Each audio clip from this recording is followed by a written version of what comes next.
Oke, selamat malam sejawat semua. Kembali lagi di live IG Dopa kali ini.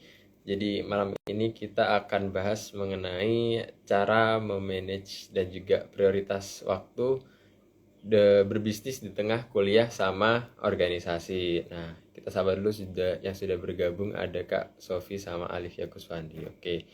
Nah, kali ini cukup menyenangkan dan excited banget karena topik yang kita bahas kali ini akan relate banget buat sejawat-sejawat yang masih mahasiswa, apalagi yang masih tergabung di organisasi ini. Jadi menurutku topik ini bakalan menjadi topik yang cukup bermanfaat buat sejawat-sejawat yang masih mahasiswa, tapi ada keinginan atau ada ketertarikan di bidang berbisnis, tapi masih kendala bagaimana cara mengatur waktu dan lain sebagainya.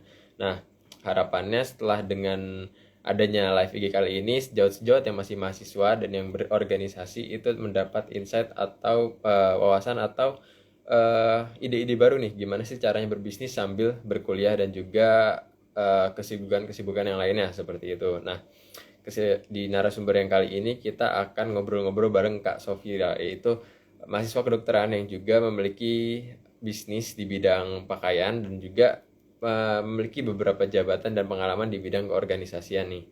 Nah, untuk aturannya kali ini kita akan tanya jawab seperti biasanya, dan bila ada sejawat-sejawat yang ingin bertanya atau ingin ditanyakan ke pemateri bisa langsung tanya di kolom komen, nanti akan langsung dijawab sama pematerinya atau narasumbernya, sehingga nggak perlu nunggu sampai akhir dulu karena takutnya nanti ada halangan yang lainnya seperti itu. Nah, nggak usah lama-lama, kita langsung invite aja untuk narasumber kita kali ini.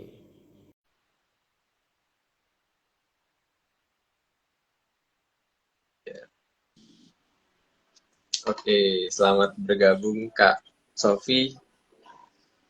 Selamat malam. Iya, oke. Suaranya kedengar jelas atau gimana? Udah. Untuk suara Udah, saya udah oke. kedengaran juga? Udah kedengeran. Oke. Itu kayaknya lagi di luar ya, Kak? Iya, benar. Karena di rumah lagi ya, Jelas. agak kurang kondusif. Oh, berarti emang sengaja keluar ya? Bukan karena belum pulang atau kesibukan organisasi yang lain? Karena live ini jadi kayak mau nyari tempatnya agak proper gitu aja sih, Kak. Wah, mantap nih. Wah, terima kasih, terima kasih.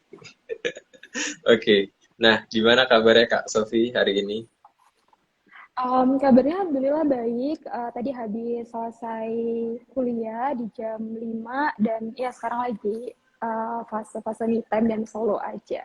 Untuk Kak Raffi sendiri gimana kabarnya? Wah, alhamdulillah baik. Masih dengan kesibukan seperti biasanya aja. Oke. Nah, hari ini kuliahnya sampai jam 5 saja atau ada lanjut dengan kesibukan organisasi lainnya, Kak? Oke, untuk kuliah dari pagi sampai jam 5. Terus untuk hari ini alhamdulillah lagi nggak ada rapat, rapatnya masih lusa. Jadi emang untuk malam ini khusus untuk live sama Dopa ini sama Kak Raffi dan teman-teman semuanya. Wah, wah, mantap, mantap, mantap. Oh iya, ini di aku ada sedikit suara apa ngegema. Kalau dari Kak Sofi suara aku kedengeran ngegema nggak? Kedengeran jelas, aman? Oh jelas. Oke, oke, oke. Oke, lanjut aja. Nah, eh, di kesibukan organisasinya boleh diperkenalkan dulu Kak untuk kesibukan di organisasi saat ini. Kesibukannya di organisasi apa aja dan menjabat sebagai apa saja? Oke, baik. Jadi teman-teman, kalau misalkan teman-teman tahu, di Fakultas Kedokteran itu ada CIMSA, atau Center for Indonesian Medical Student Activities. Dan untuk kebetulan karena saya belajar di UMY, jadi CIMSA di lokal UMY itu namanya MMSA. Untuk di MMSA sendiri, pada 2 tahun yang lalu, saya menjadi sebagai Project Coordinator atau yang menghandle seluruh aktivitas yang ada di MMSA. Kemudian tahun kemarin saya menjabat sebagai Ketua Umum atau Presiden LMSA, dan saat ini saya menjabat sebagai Regional Coordinator CIMSA Region 5, jadi yang mengepalai lokal-lokal yang ada di Kalimantan dan juga yang ada di Jawa Trainer. Jadi um, yang mengedukasi teman-teman CIMSA, dan juga saya sebagai HREF Corp dan juga Peer Educator Trainer Skora. Kurang lebih seperti itu. Wah, banyak banget nih Kak. Kalau suruh ngafalin kayaknya butuh waktu nih.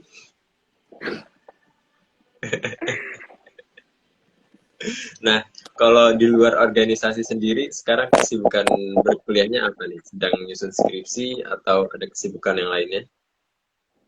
Oke, kalau di luar organisasi kebetulan ini lagi semester 7, jadi lumayan agak sibuk untuk ngurus proposal. Kebetulan ini lagi mau lanjut ngerjain bab 4 sama bab 5, sama ya sedikit nge-handle bisnis aja sih, Kak. Oh, oke, oke, oke, oke. Semoga lancar untuk skripsinya ya, Kak. Nah, kita mulai masuk ke materi untuk live IG-nya kali ini ya, Kak. Nah, selama berkuliah ini dan juga kesibukan di organisasi, apakah pernah ada keinginan untuk berbisnis, Kak? Oke, untuk itu sangat sangat tertarik banget. Bahkan sebelum berorganisasi pun saya sudah berkeinginan banget untuk memulai bisnis.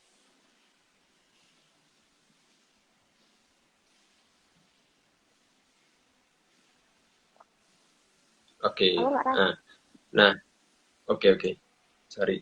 Nah, setelah itu latar belakangnya membangun bisnis itu apa, Kak? Apakah cuma keinginan aja atau ada background dari orang tua?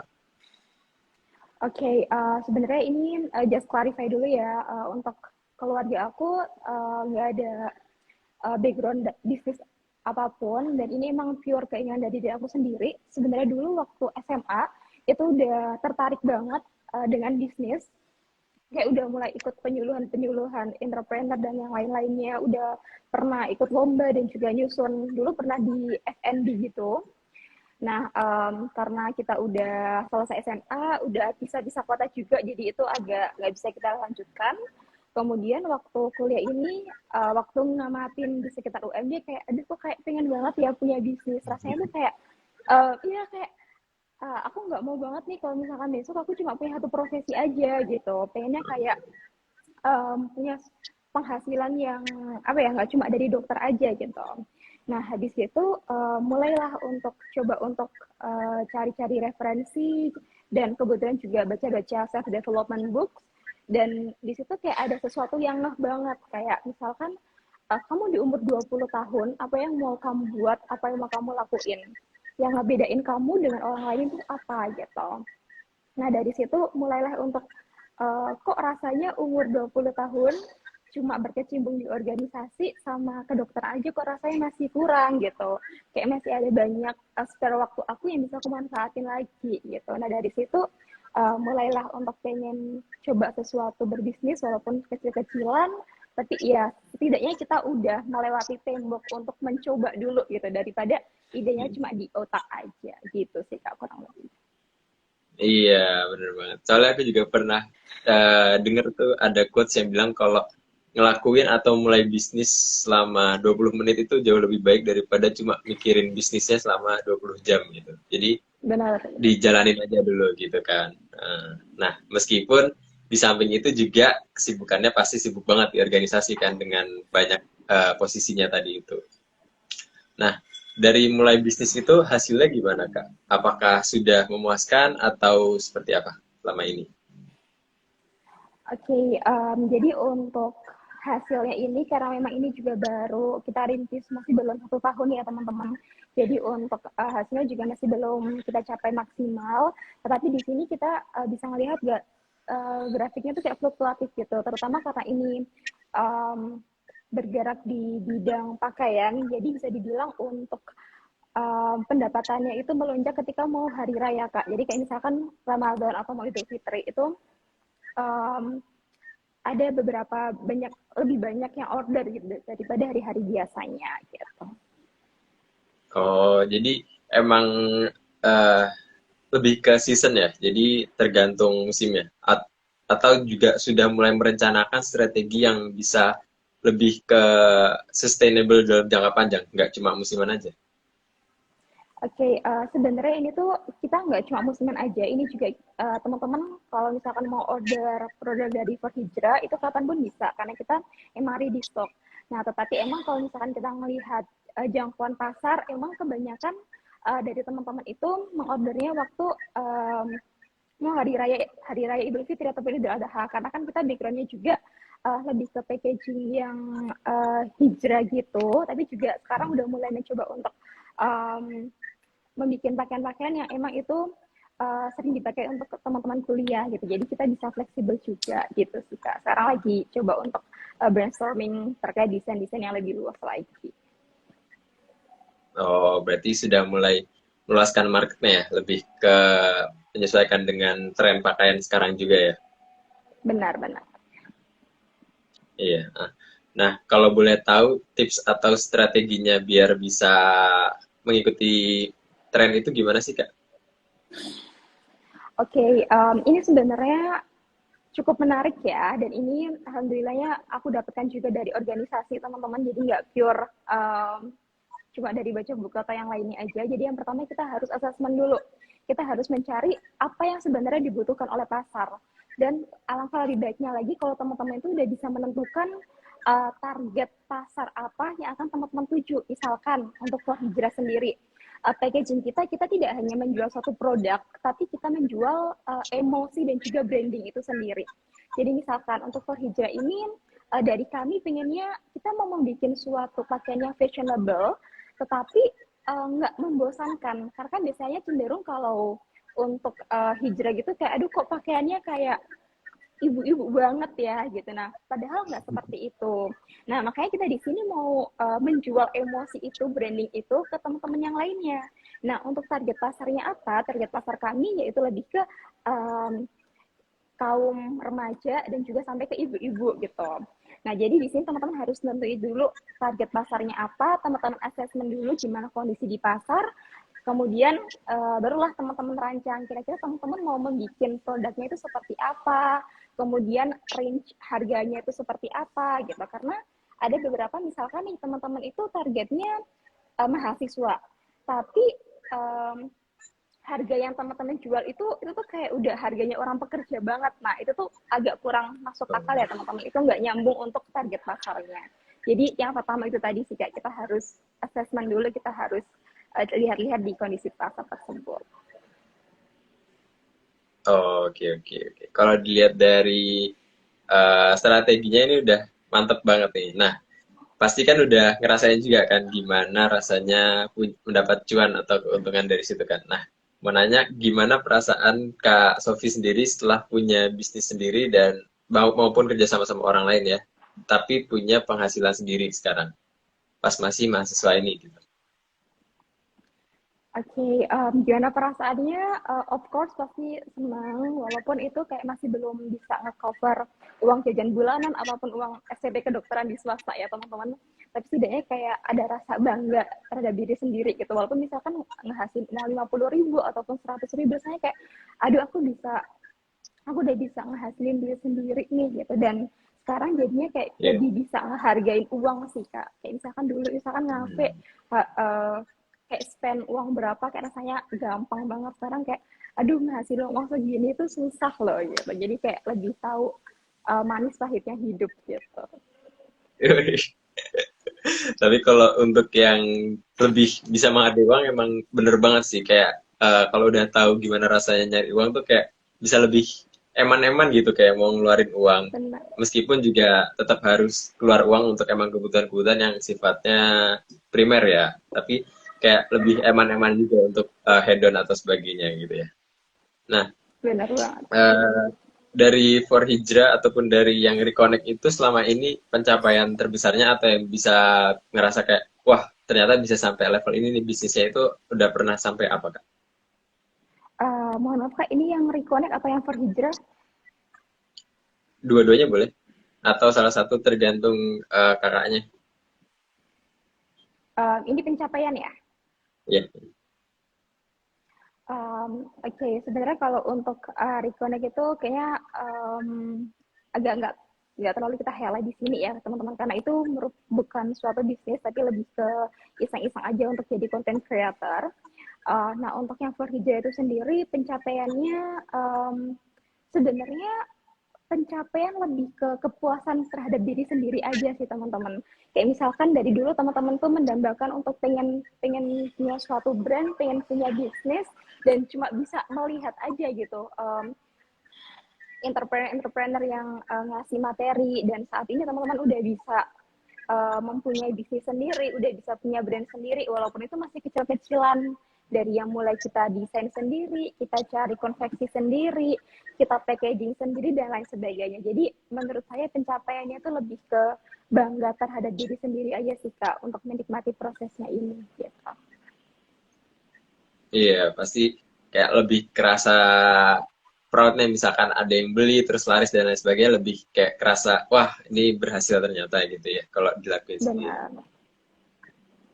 Nah, setelah itu selama ini untuk for hijrah itu modelnya PO atau ada dari kakaknya melakukan konveksi untuk bikin beberapa piece dulu atau ada investor ya kak? Oke, jadi untuk for hijrah ini kita sistemnya ready stock ya Kak. Jadi for your information aja teman-teman, untuk Farija ini owner dan juga foundernya bukan cuma saya sendiri, tapi ada teman saya. Jadi kita berdua sama-sama owner dan juga founder. Jadi kita nentuin desain bareng-bareng, cari bahan bareng-bareng, kemudian kita taruh di konveksi. Nah, untuk sistemnya ini sendiri kita biasanya per batch Kak. Jadi untuk saat ini kita masuk ke second batch, jadi udah ada 2 desain dengan berbagai warna gitu. Jadi kalau misalnya teman-teman kayak mau order sekarang pun, entah itu batch 1 atau batch 2 itu bisa, nggak perlu PO dulu gitu. Oh, untuk batch-nya itu berarti sifatnya kayak hanya waktu launching aja ya, bukan kayak terus eksklusif untuk yang batch satu hanya dirilis satu kali terus kalau udah habis nggak rilis lagi gitu ya. Iya bener banget, karena itu juga keterbatasan dari bahan juga kan Kak. Bahan di pasaran kayak nggak selalu ada juga untuk itu. Oh, oke oke oke. Nah, terus dari Fahrijrah sendiri targetnya yang masih mau dicapai ini apa? Kak? Baik dalam jangka waktu dekat ataupun lambat atau panjang maksudnya ini? Oke, ini lebih ke gimana goals kita ke depannya gitu ya. Iya. Hmm. Oke, jadi kalau untuk goals ke depannya sih, Bismillah, semoga aja kami pengen untuk Florida ini bisa menjadi sebuah brand yang besar, nggak cuma brand kecil-kecilan aja, tapi kita bisa sampai mengadakan fashion show, kita bisa mengadakan membuka store itu di mall, dan itu bisa tersebar di seluruh Indonesia atau bisa sampai ke luar negeri juga gitu. Nah, untuk timeline terdekatnya, untuk jangkauan terdekatnya, kita ingin menghabiskan seluruh stok dari batch 1 dan juga batch 2, dan semoga di rentang waktu ini kita juga udah bisa memproduksi batch ketiga tersebut itu Kak untuk targetnya. Oh iya, mantap banget. Nah, kalau ini kan udah masuk akhir tahun nih. Kira-kira yang mau ditarget di akhir tahun ini apa?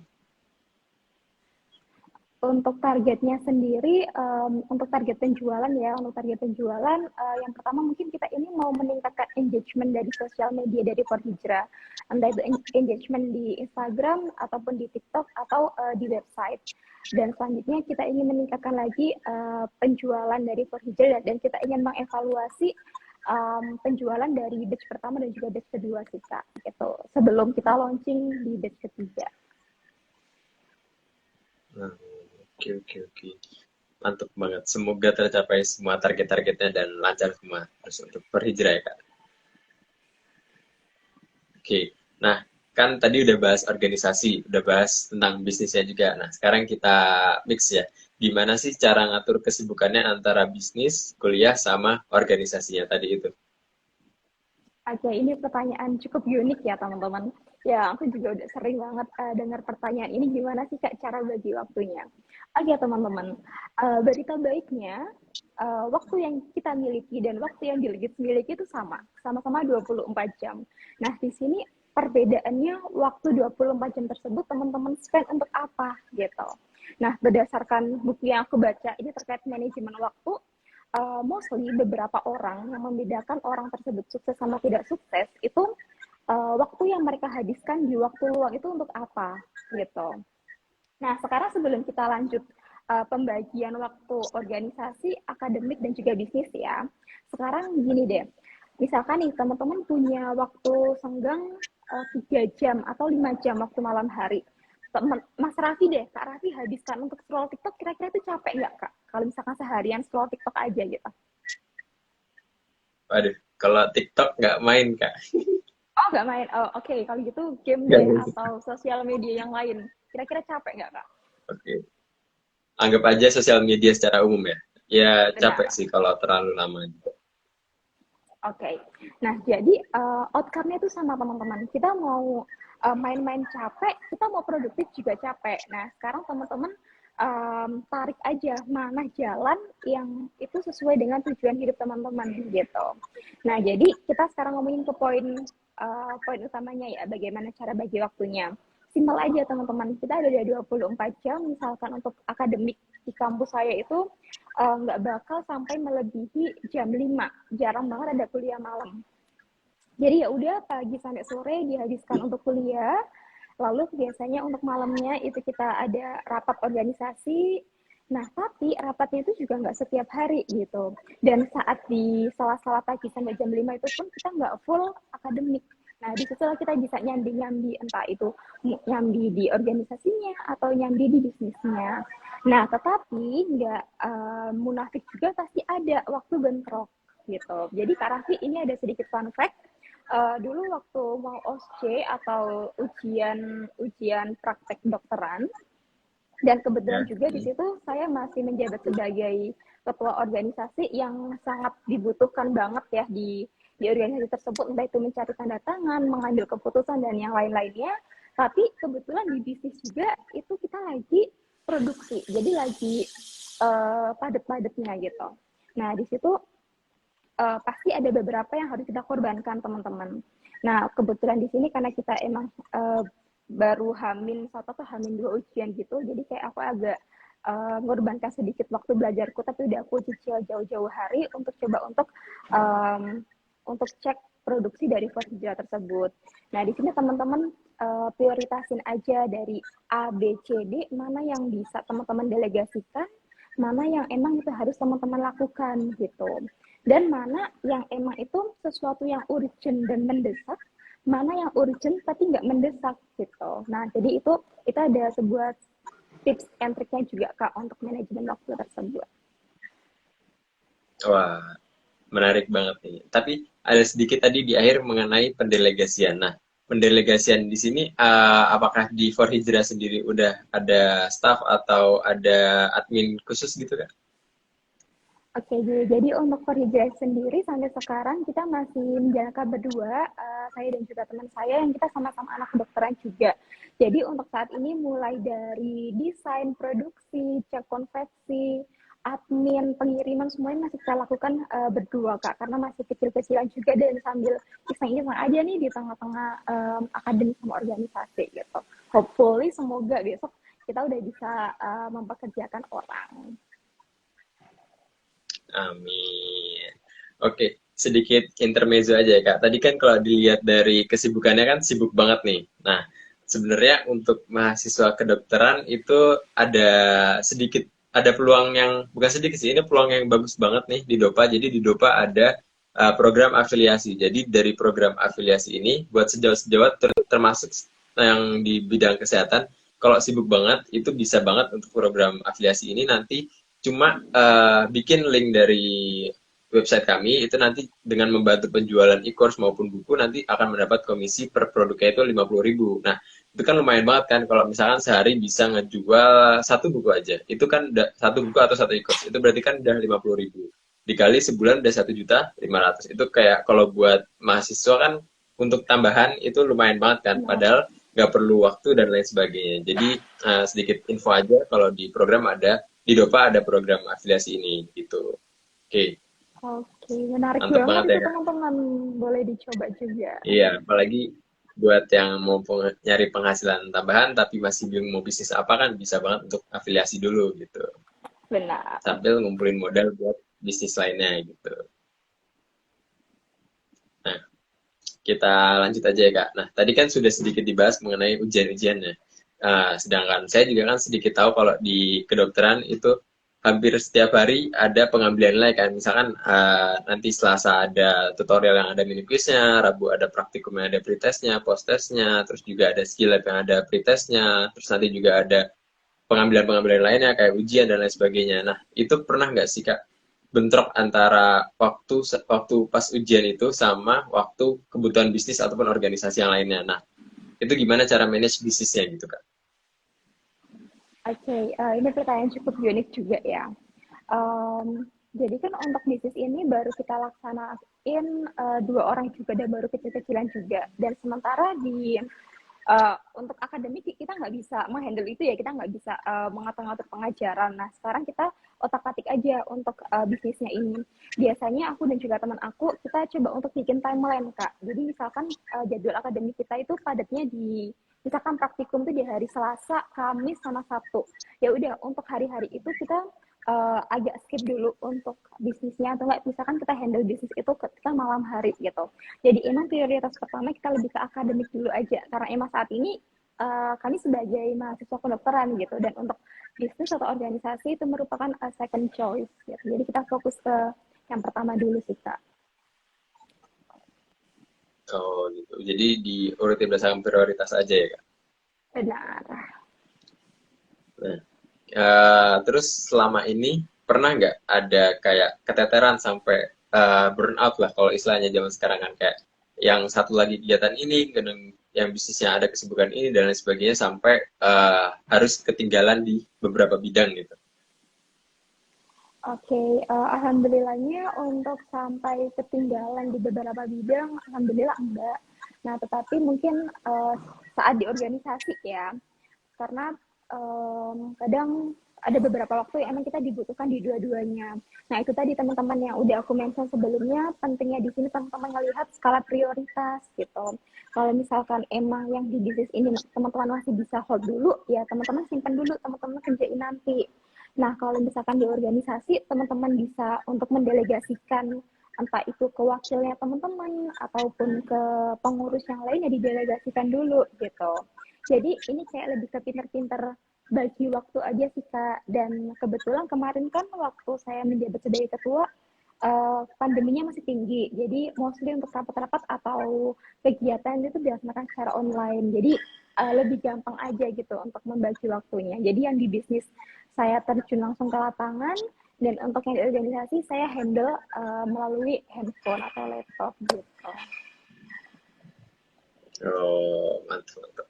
Jadi sebenarnya dari pandemi kemarin sedikit terbantu ya untuk bisnis dari kesibukan Benar, lainnya juga. benar.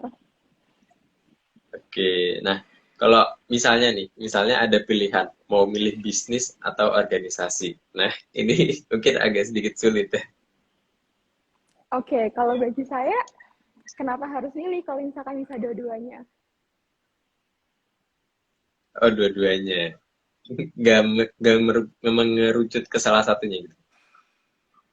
Um, soal ini saya bisa menjalankan dua-duanya, jadi itu bisa mematahkan stigma tersebut ya teman-teman. Jadi kalau misalkan bisa dua-duanya, nggak perlu dipilih nggak apa-apa, tinggal dimaksimalin aja gitu.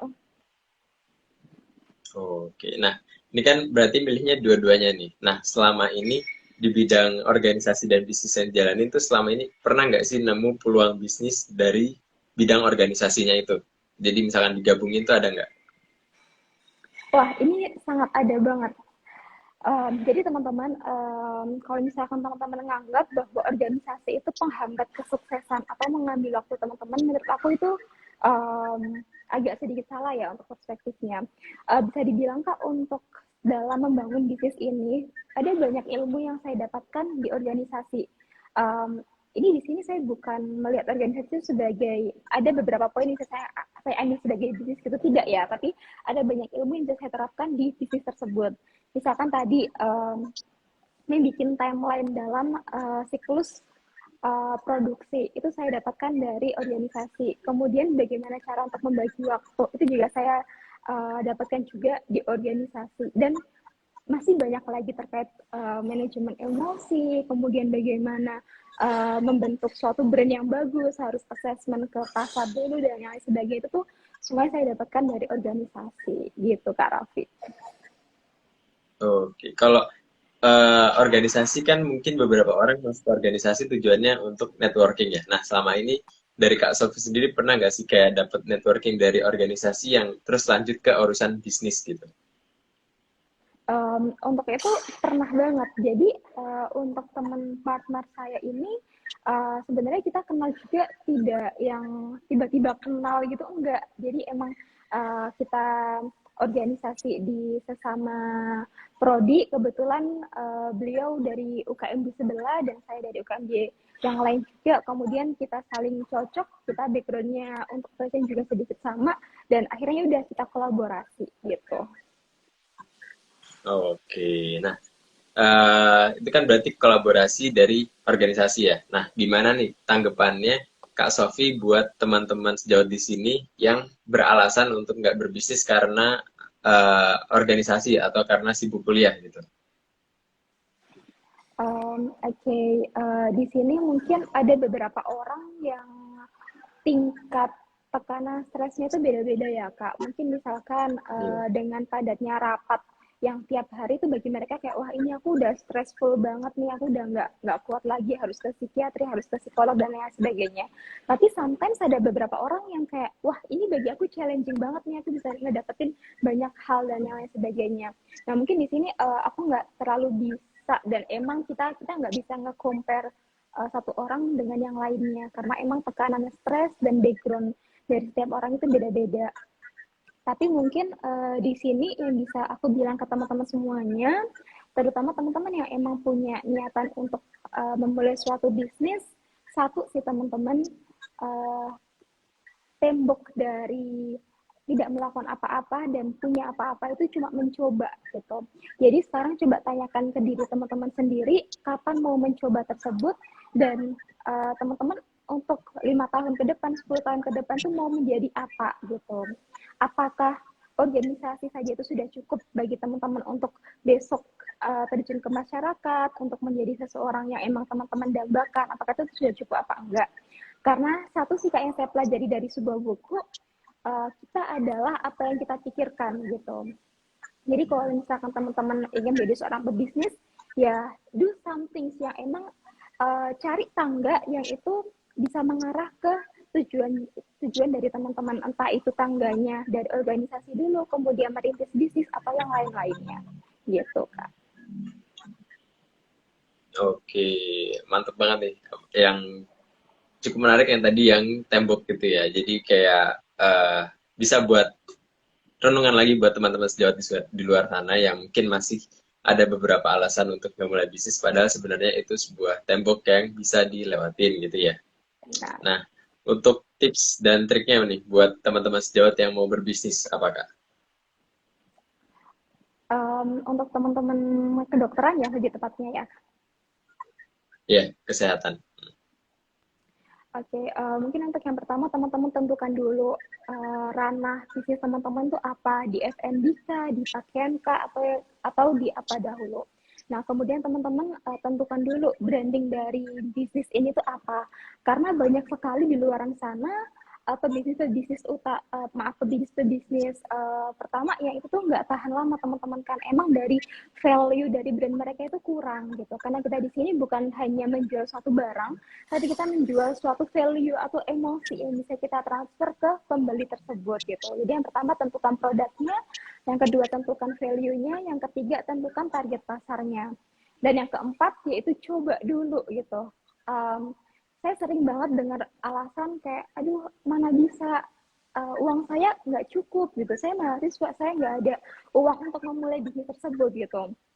Tapi teman-teman dalam memulai suatu bisnis tidak hanya tidak butuh suntikan dana yang besar banget, teman-teman bisa kok ngisiin uang jajan itu untuk membangun suatu bisnis gitu. Jadi empat tadi sih Kak Raffi. Yang pertama tentukan produknya, tentukan value-nya, tentukan pasarnya, dan yang keempat yaitu coba dulu gitu. Oke, mantap banget ya. Empat itu tentukan produknya, tentukan value-nya, tentukan marketnya, dan dicoba dulu gitu ya. Nah, Terus rencananya ke depannya mau fokus membangun For Hijrah dulu atau ada bayangan kalau nanti For Hijrah udah sustain mau bikin bisnis di bidang kesehatan ya Kak? Untuk sejauh ini sebenarnya kita lebih pengen fokus untuk membesarkan brand For Hijrah ini karena emang dari dulu pengen banget gitu Kak punya suatu brand yang emang itu bisa besar banget, bisa ada innovation show dan yang lain sebagainya. Tetapi di lubuk hati terdalam sebenarnya Bismillah teman-teman mau doanya juga kalau misalkan bisa dikasih rezeki pengen banget Kak untuk entah itu punya yayasan ataupun punya rumah sakit gitu sih Kak yang emang itu bergerak di bidang kesehatan gitu. Tapi itu mungkin masih belum bisa saya laksanakan dekat-dekat ini, mungkin itu masih beberapa tahun lagi juga gitu. Oke, nah di bidang kesehatannya tertariknya emang ke arah yang jasa seperti rumah sakit atau tertarik juga di bidang-bidang kesehatan yang produk kesehatan kayak mungkin skincare atau toko-toko alat kesehatan gitu. Sebenarnya untuk itu sempat tertarik juga untuk membuat klinik kesehatan gitu atau produk skincare seperti itu. Tapi itu kayak lebih ke masih apa ya kayak keinginan yang masih belum disusun untuk tujuan secara realistisnya gitu sih kak. Tapi sempat ada untuk keinginan seperti itu. Oke, nah untuk kan kalau misalkan bangun bisnis yang gede misalkan kayak tadi contohnya rumah sakit atau klinik itu eh, kepikirannya itu kira-kira strateginya mau ngumpulin modalnya itu dari yang for hijrahnya ini atau ada gambaran kalau nanti mau cari kayak investor atau pemodal lainnya Kak? Karena itu merupakan mungkin masih 10 tahun lagi atau beberapa tahun lagi, sebenarnya masih belum terlalu terlihat ya Kak untuk gambarannya seperti apa dan saya juga masih belum tahu untuk kedepannya bagaimana gambaran ekonomi saya juga masih kurang tahu. Tetapi sepertinya untuk dalam membuat suatu bisnis yang sebesar itu, kalau memang dibutuhkan suntikan dana dari investor dan emang ada investor yang menjanjikan, ya kenapa tidak kita coba, ya Pak. Iya, menarik banget. Kalau ada kesempatan ya Kak. Nah, terus Benar. juga tadi kan kayak waktunya untuk mengelola organisasi, bisnis dan lain sebagainya itu kan padat banget. Nah, terus juga ada beberapa yang waktunya mepet-mepet atau kesibukan atau kepentingannya mepet-mepet. Pernah nggak sih, bukan, kayak pelajaran apa yang pernah diambil dari kegagalan yang dimulai dari dulu apa?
Halo Kak Sofi, apakah masih connect?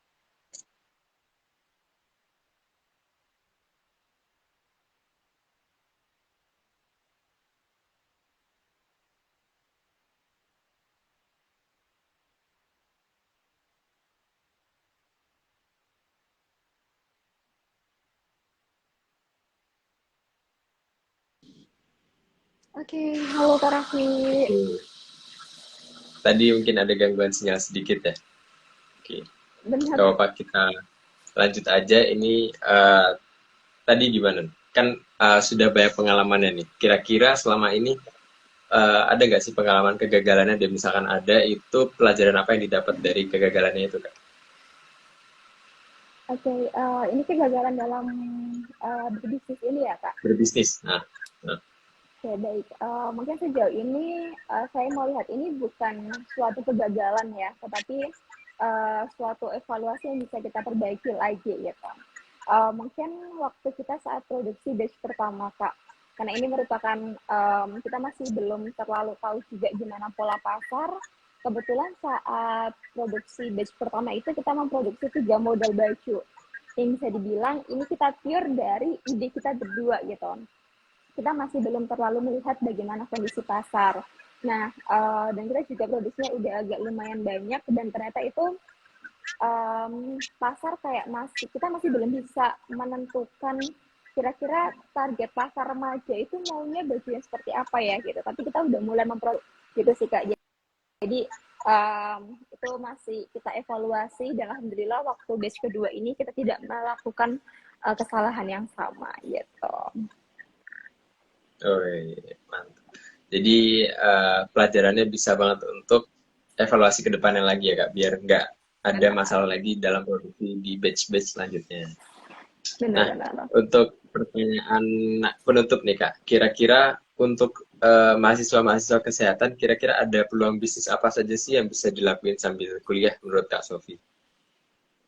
Oke, menurut aku kalau misalkan teman-teman mahasiswa kedokteran ataupun nakes, kita tidak hanya berfokus bisnis di kesehatan aja yang teman-teman mau merambah bisnis ke apapun itu bisa banget.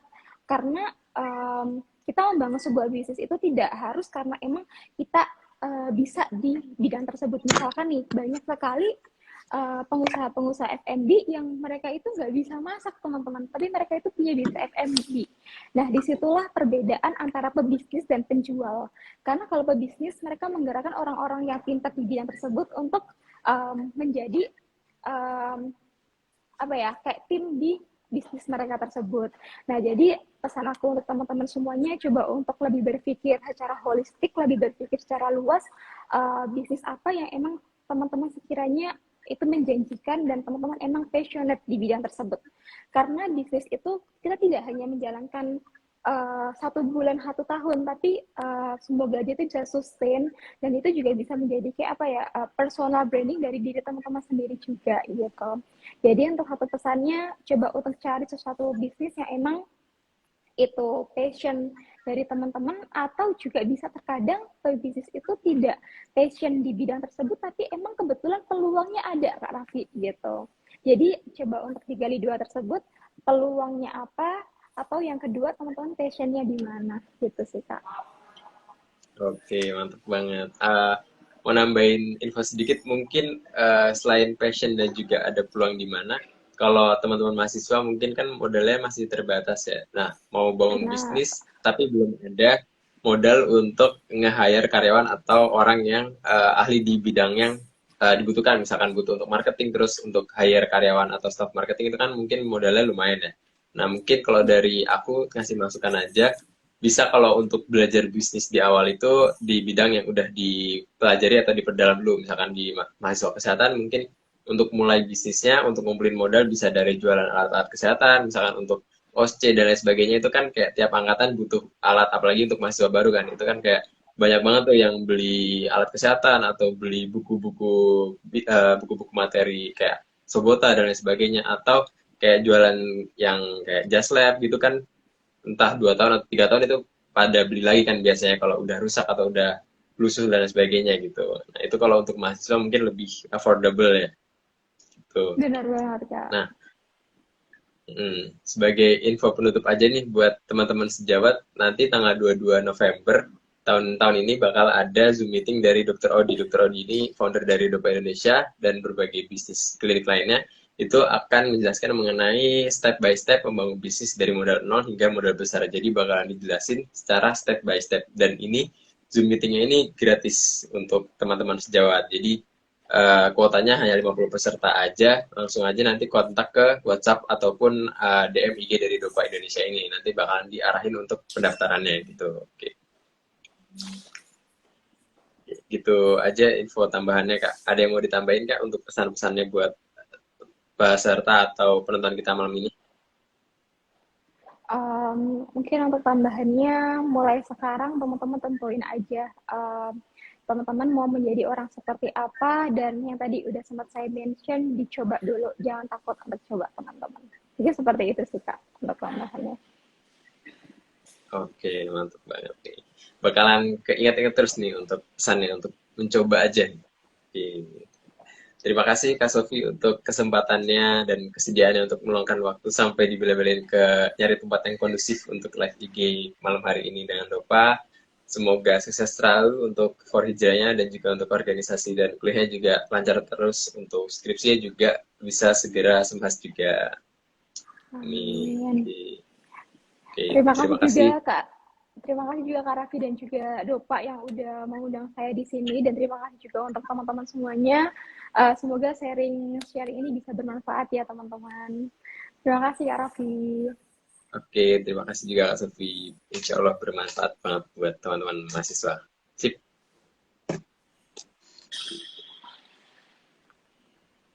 Izin live ya Kak. Iya.